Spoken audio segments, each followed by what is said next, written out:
ಯಾವುದೇ ಸಾಂಬಾರ್ ಅಥವಾ ರಸಂ ಮಾಡುವಾಗ ಈ ಪುಡಿಯನ್ನು ಒಂದೆರಡು ಸ್ಪೂನ್ ಹಾಕಿದರೆ ಸಾಂಬಾರ್ ಅಥವಾ ರಸಂ ರುಚಿ ಡಬಲ್ ಆಗಿ ಹೋಗುತ್ತೆ.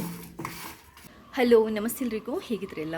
ನನ್ನ ಇವತ್ತಿನ ವಿಡಿಯೋದಲ್ಲಿ ತುಂಬಾ ಸುಲಭವಾಗಿ ತುಂಬಾ ಬೇಗ ರುಚಿಯಾಗಿರುವಂಥ ಬ್ರಾಹ್ಮಿನ್ ಶೈಲಿಯಲ್ಲಿ ಮಾಡುವಂತಹ ಸಾಂಬಾರು ಮತ್ತು ರಸಂ ಪುಡಿಯನ್ನು ಹೇಗೆ ಮಾಡೋದು ಅನ್ನೋದನ್ನು ಹೇಳ್ಕೊಡ್ತಾ ಇದ್ದೀನಿ. ಅಡುಗೆ ಬಾರದವರು ಕೂಡ ಇದನ್ನು ಈಸಿಯಾಗಿ ಮಾಡ್ಬೋದು. ಯೂಶ್ವಲಾಗಿ ಅಂಗಡಿಯಿಂದ ತರೋದಕ್ಕೆ ಹೋಗಬೇಡಿ, ಯಾಕಂತಂದರೆ ಸಿಕ್ಕಾಪಟ್ಟೆ ಕಲಬೆರಕೆ ಇರುತ್ತೆ, ಆರೋಗ್ಯಕ್ಕೆ ಒಳ್ಳೆಯದಲ್ಲ. ಆದ್ದರಿಂದ ಈ ಥರ ಸಾಂಬಾರು ಮತ್ತು ರಸಂ ಪುಡಿಯನ್ನು ಮನೆಯಲ್ಲಿ ಮಾಡ್ಕೊಳ್ಳಿ. ವಿಡಿಯೋ ಇಷ್ಟ ಆದರೆ ಲೈಕ್ ಮಾಡಿ, ಶೇರ್ ಮಾಡಿ. ಇಲ್ಲಿ ತನಕ ನೀವು ಯಾರಾದರೂ ನನ್ನ ಚಾನಲ್ಗೆ ಸಬ್ಸ್ಕ್ರೈಬ್ ಆಗಿಲ್ಲದಿದ್ದರೆ ಸಬ್ಸ್ಕ್ರೈಬ್ ಆಗಿ, ಯಾಕಂತಂದರೆ ನಾನು ಹಾಕುವಂತಹ ಎಲ್ಲ ವಿಡಿಯೋಗಳನ್ನು ನೀವು ಮಿಸ್ ಮಾಡದೆ ನೋಡ್ಕೋಬಹುದು. ಥ್ಯಾಂಕ್ಸ್ ಎಲ್ರಿಗೂ. ಮೊದಲಿಗೆ ತುಂಬ ಸುಲಭದ ಸಾಂಬಾರು ಪುಡಿ ಮಾಡೋದನ್ನು ಹೇಳ್ಕೊಡ್ತಾ ಇದ್ದೀನಿ. ಸ್ಟವ್ ಮೇಲೆ ಪ್ಯಾನ್ ಇಡಿ, ಸ್ವಲ್ಪ ಬಿಸಿ ಮಾಡ್ಕೊಳ್ಳಿ. ಇವಾಗ 2 ಸ್ಪೂನಷ್ಟು ಕೊತ್ತಂಬರಿ ಬೀಜನ ಹಾಕೊಳ್ಳಿ,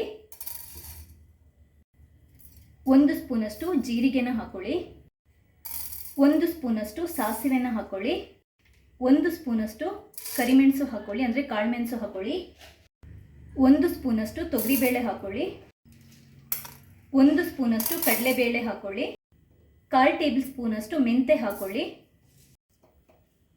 5 ರಿಂದ 6 ಕಾರಮೆಣಸು, ಸ್ವಲ್ಪ ಕೊಬ್ಬರಿ, ಸ್ವಲ್ಪ ಕರಿ ಲೀವ್ಸು.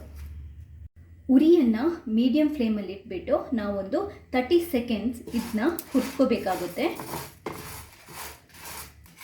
ಈ ಸ್ಪೈಸಸ್ ಇದು ಫ್ಲೇವರ್ ಅಂದರೆ ಅರೋಮಾ ನಿಮಗೆ ಬರೋ ತನಕ ಇದನ್ನೊಂಚೂರು ಹುರಿದ್ಕೋಬೇಕು. ಇಷ್ಟೇ, ಸ್ಟವನ್ನು ಆಫ್ ಮಾಡಿ. ಸಾಂಬಾರು ಪುಡಿ ಮಾಡಲಿಕ್ಕೆ ಇಂಗ್ರೀಡಿಯೆಂಟ್ಸ್ ರೆಡಿ ಆಗಿದೆ. ಗ್ರೈಂಡ್ ಮಾಡೋಕ್ಕಿಂತ ಮುಂಚೆ 1/2 ಸ್ಪೂನಷ್ಟು ಅರಿಶಿನ ಪುಡಿ ಹಾಕೊಳ್ಳಿ, 1/4 ಸ್ಪೂನಷ್ಟು ಇಂಗು ಹಾಕೊಳ್ಳಿ. ಇವಾಗ ಇದನ್ನ ನಾನು ಪುಡಿ ಮಾಡ್ಕೊತಾ ಇದ್ದೀನಿ.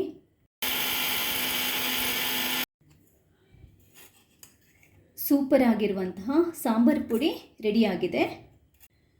ಈ ಸಾಂಬಾರು ಪುಡಿಯನ್ನು ಒಂದು ಕ್ಲೀನ್ ಆಗಿರುವಂತಹ ಡಬ್ಬದೊಳಗಡೆ ಹಾಕಿ ನಾವು ಕ್ಲೋಸ್ ಮಾಡಿ ಇಟ್ಬಿಡೋಣ.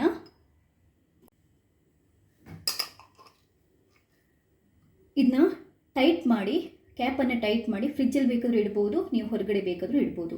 ಯಾವುದೇ ಸಾಂಬಾರು ಮಾಡುವಾಗ ನೀವು ಜಸ್ಟ್ 1 ರಿಂದ 2 ಟೇಬಲ್ ಸ್ಪೂನಷ್ಟು ಈ ಸಾಂಬಾರು ಪುಡಿನ ಹಾಕಿದರೆ ತುಂಬಾ ಚೆನ್ನಾಗಿ ಬರುತ್ತೆ ಸಾಂಬಾರು. ನಿಮಗೆ ಅಂಗಡಿಯಲ್ಲಿ ಸಿಗುತ್ತಲ್ವ ಸಾಂಬಾರು ಪುಡಿ, ಅದಕ್ಕಿಂತಲೂ ತುಂಬಾ ರುಚಿಯಾಗಿರುತ್ತೆ, ತುಂಬಾ ಅರೋಮ ಇರುತ್ತೆ, ಅಂದರೆ ಘಮ ಅನ್ನೋಂಥ ಇರುತ್ತೆ, ಮತ್ತು ತುಂಬಾ ಶುಚಿಯಾಗಿರುತ್ತೆ. ಇವಾಗ ಸೂಪರ್ ಆಗಿರುವಂಥ ಮತ್ತು ಸಿಂಪಲ್ ಆಗಿರುವಂಥ ಒಂದು ರಸಂ ಪುಡಿ ಹೇಗೆ ಮಾಡೋದು ಅಂತ ಹೇಳ್ಕೊಡ್ತಾ ಇದ್ದೀನಿ.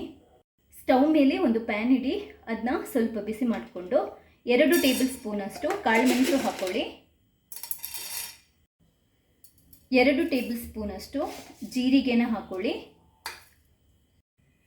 1 ಟೇಬಲ್ ಸ್ಪೂನಷ್ಟು ಕೊತ್ತಂಬರಿನ ಹಾಕೊಳ್ಳಿ, 1/2 ಟೇಬಲ್ ಸ್ಪೂನಷ್ಟು ಮೆಂತೆನ ಹಾಕೊಳ್ಳಿ, 1 ಟೇಬಲ್ ಸ್ಪೂನಷ್ಟು ತೊಗರಿಬೇಳೆನ ಹಾಕೊಳ್ಳಿ, 10 ಗುಂಟೂರು ಮೆಣಸು ಹಾಕೊಳ್ಳಿ, ಸ್ವಲ್ಪ ಕರಿ ಲೀವ್ಸು.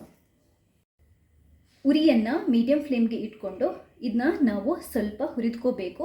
ಒಂದು 30 ಸೆಕೆಂಡ್ಸ್ ಇದನ್ನ ಹುರಿದ್ಕೊಂಡ್ರೆ ಸಾಕು.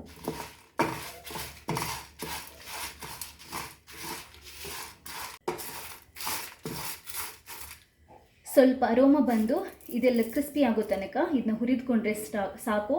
ಸ್ಟವ್ ಬಂದ್ ಮಾಡೋಣ. ಚೂರು ತಣ್ಣಗಾಗಲಿ.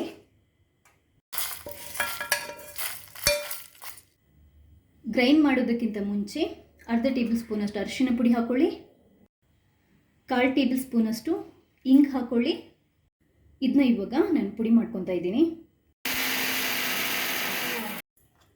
ಘಮ ಅನ್ನುವಂತಹ ರಸಂ ಪುಡಿ ರೆಡಿಯಾಗಿದೆ.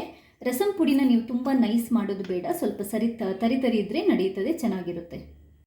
ಈ ರಸಂ ಪುಡಿಯನ್ನು ಒಂದು ನೀಟಾಗಿರುವಂತಹ ಗ್ಲಾಸ್ ಡಬ್ಬಕ್ಕೆ, ಗಾಜಿನ ಡಬ್ಬಕ್ಕೆ ಹಾಕೊತಾ ಇದ್ದೀನಿ. ಇದನ್ನ ನೀವು ಫ್ರಿಜ್ಜಲ್ಲಿ ಕೂಡ ಇಡ್ಬೋದು, ಅಥವಾ ಹೊರಗಡೆ ಕೂಡ ಈ 2 ಪುಡಿಗಳನ್ನು ಕೂಡ ಎಷ್ಟು ದಿನ ಬೇಕಾದರೂ ಸ್ಟೋರ್ ಮಾಡಿ ಇಡ್ಬೋದು. ಯಾವುದೇ ಥರದ ರಸಂ ಮಾಡುವಾಗ 1-2 ಟೇಬಲ್ ಸ್ಪೂನಷ್ಟು ಕ್ವಾಂಟಿಟಿ ಎಷ್ಟಿದೆ ಅದನ್ನ ನೋಡಿಕೊಂಡು ನೀವು ಈ ರಸಂ ಪುಡಿಯನ್ನು ಹಾಕ್ಕೊಂಡು ಮಾಡಿದರೆ ಸಖತ್ತಾಗಿ ರಸಂ ಬರುತ್ತೆ. ಈ ಸಾಂಬಾರ್ ಪುಡಿ ಮತ್ತು ಈ ರಸಂ ಪುಡಿ ಎಷ್ಟು ಸುಲಭವಾಗಿ ಮನೇಲಿ ನಾವು ಮಾಡ್ಕೊಂಡ್ವಿ ಅಂತ ನೋಡಿದ್ರಲ್ವಾ. ಹೊರಗಡೆಯಿಂದ ತಂದು ಅದನ್ನ ತಿಂದು ನೀವು ಆರೋಗ್ಯನ ಹಾಳು ಮಾಡ್ಕೊಳ್ಳೋ ಬದಲು ಮನೆಯಲ್ಲೇ ಸಾಂಬಾರ್ ಪುಡಿ ರಸಂ ಪುಡಿಯನ್ನು ಮಾಡಿಕೊಂಡು ತಿಂದು ನೀವು ನಿಮ್ಮ ಆರೋಗ್ಯನ ಕಾಪಾಡ್ಕೋಬೋದು. ನನ್ನ ಈ ವಿಡಿಯೋ ನಿಮಗೆ ಇಷ್ಟ ಆಗಿದ್ದಲ್ಲಿ ಲೈಕ್ ಮಾಡಿ. ಹಾಗೆಯೇ ಇಲ್ಲಿ ತನಕ ನೀವು ಯಾರಾದರೂ ನನ್ನ ಚಾನಲ್ಗೆ ಸಬ್ಸ್ಕ್ರೈಬ್ ಆಗಿಲ್ಲದಿದ್ದರೆ ಸಬ್ಸ್ಕ್ರೈಬ್ ಆಗಿ.